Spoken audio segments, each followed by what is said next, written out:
नमस्कार, स्वागत है आप सभी का न्यूज इंडिया पर। आपके साथ मैं हूं आंचल कादियान। रतन टाटा का 86 साल की उम्र में निधन हुआ है। रतन टाटा के निधन से देश भर में शोक की लहर है। नरीमन पॉइंट लाया गया है पार्थिव शरीर, तिरंगे में लपेट कर लाया गया पार्थिव शरीर। राजकीय सम्मान के साथ अंतिम संस्कार होगा। अंतिम दर्शन के लिए जन सैलाब उमड़ा हुआ है। प्रार्थना सभा में पहुंचे दिग्गज।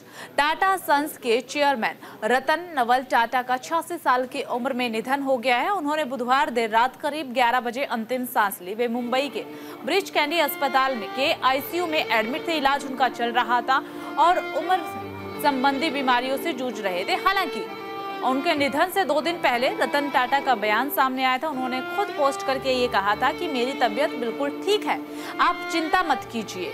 टाटा का पार्थिव शरीर नरीमन पॉइंट स्थित national centre for performing arts में रखा गया है। यहाँ लोग शाम 4 बजे तक अंतिम दर्शन कर सकेंगे। शाम को राजकीय सम्मान के साथ अंतिम संस्कार किया जाएगा। तो देखिए तस्वीरें आप देखिए, देश भर में भावभीनी श्रद्धांजलि अर्पित की जा रही है। हर कोई आज के दिन रतन टाटा को याद कर रहा है, उनके किस्से याद किए जा रही हैं, किस तरीके से उन्होंने अपने जिंदगी में स्ट्रगल किया है, मुश्किलों भरा उनका जीवन रहा और फिर अंत में उन्हें सफलता मिली है। तो उनके तमाम किस्से हैं जो आज के दिन देश भर के जो लोग हैं वो याद कर रहे हैं। भावभीनी श्रद्धांजलि अर्पित की जा रही है। शाम 4 बजे का समय बताया जा रहा है जब राजकीय सम्मान के साथ अंतिम संस्कार होगा। फिलहाल अंतिम दर्शन के लिए जन सैलाब उमड़ा हुआ है। हर कोई रतन टाटा के अंतिम दर्शन करने के लिए पहुंच रहे हैं। प्रार्थना सभा में दिग्गजों का जमावड़ा भी वहां पर लगा हुआ है।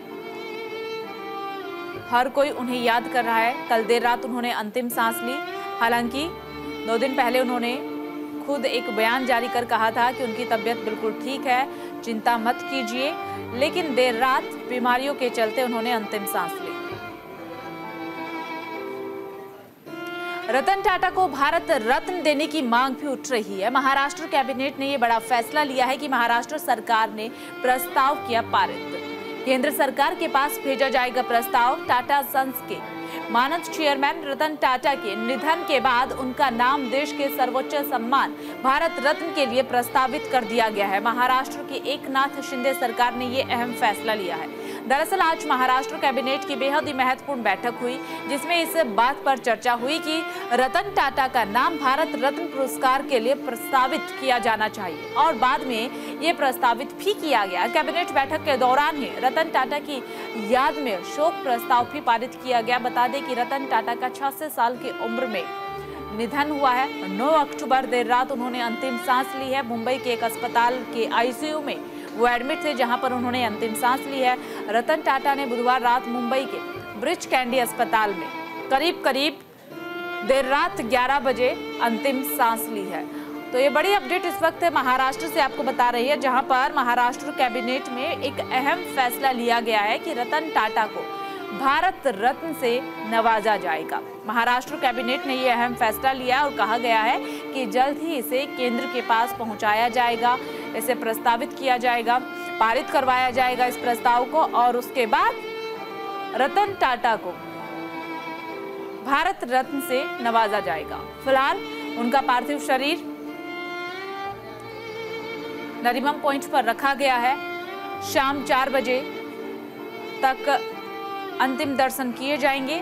उसके बाद राजकीय सम्मान के साथ अंतिम संस्कार होगा। तस्वीरें आप देखिए, तिरंगे में लिपटा रतन टाटा का पार्थिव शरीर। जन सैलाब उमड़ा हुआ है और हर कोई दर्शन करने के लिए यहाँ पर पहुँच रहे हैं। तमाम दिग्गजों का जमावड़ा भी यहाँ पर लगा हुआ है। बॉलीवुड सेलिब्रिटीज भी पहुँचे हुए हैं। तमाम राजनीतिक पार्टी के दिग्गज भी यहाँ पर पहुंचे हुए हैं।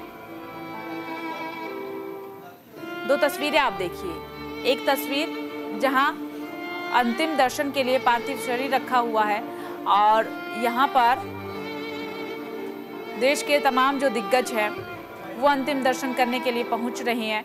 दूसरी तस्वीर कैबिनेट बैठक की आपको दिखा रहे हैं, जहां पर रतन टाटा को याद करते हुए 2 मिनट का मौन रखा गया। उन्हें भावभीनी श्रद्धांजलि अर्पित की गई और फिर कैबिनेट की इस बैठक में अहम फैसला भी लिया गया कि रतन टाटा को भारत रत्न से नवाजा जाएगा। ये प्रस्ताव पारित हो चुका है महाराष्ट्र कैबिनेट की बैठक में। तो ये 2 तस्वीरें फिलहाल आपको दिखा रहे हैं। साथ ही साथ आपको बता दें, रतन टाटा ने अपने सक्सेस के लिए खूब स्ट्रगल किया। जहां से उन्हें दुत्कार के भगाया गया, वहीं से उन्होंने जीत हासिल की, लेकिन उन्होंने कभी भी उम्मीद नहीं छोड़ी और अपने सपने को साकार करने के लिए उन्होंने जी जान से मेहनत की। नैनो कार हर कोई जानता होगा, कई लोग उसे पसंद भी नहीं करते हैं, लेकिन रतन टाटा ने नैनो कार एक छोटे परिवार के लिए बनाई कि बारिश होती है, बाइक पर लोग जाते हैं, भीगते हैं। एक छोटा परिवार जो अफोर्ड नहीं कर सकता महंगी कारें, उनके लिए उस कार का निर्माण जो है रतन टाटा ने किया। उस परिवार का सोच करके रतन टाटा ने नैनो कार का निर्माण किया, ताकि जो गरीब परिवार के लोग हैं वो भी बारिश से बचने के लिए अपने परिवार के साथ कार में सफर कर सके। तो ऐसे उनके कई किस्से हैं और आज के दिन उन किस्सों को याद भी किया जा रहा है। रतन टाटा ने कभी शादी भी नहीं की, क्योंकि उन्हें जब भी प्यार हुआ उस लड़की के साथ शादी तक बात तो पहुंची, लेकिन शादी नहीं हो पाई, इसलिए रतन टाटा ने कभी शादी भी नहीं की। आज देश ने अपना रतन खो दिया है और देश भर में उन्हें भावभीनी श्रद्धांजलि जो है वो भी अर्पित की जा रही है। शाम 4 बजे तक अंतिम दर्शन के लिए उनका पार्थिव शरीर रखा गया है। शाम 4 बजे राजकीय सम्मान के साथ